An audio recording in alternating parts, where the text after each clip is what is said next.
อย่าคือเก่าบ่ทันเสียไผหัวเก่าคนนี้นะ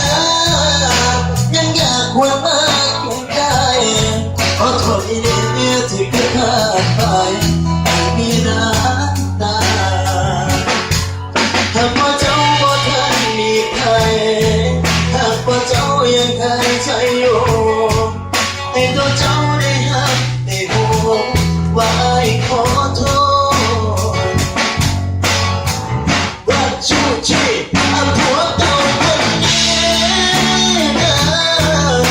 ทุกวันยังคืนขอเจ้าอย่าคือเก่า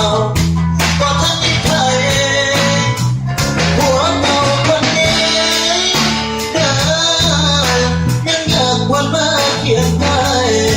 ขอโทษที่แน่ที่เพิ่งพลาดไปไม่มีน้ำตาขอโทษที่แน่ที่เพิ่งพลาดไปไม่มีน้ำตาขอเสียงปรบมือสวยๆกันนะครับพี่น้องชาวรถซิ่งศรีสะเกษครับขอบคุณมากมายครับเอาสมิงสักวันพี่น้องได้รอบด่าจัดไปเอาพวกไปให้ทันทีมงานกันแล้วกันครับ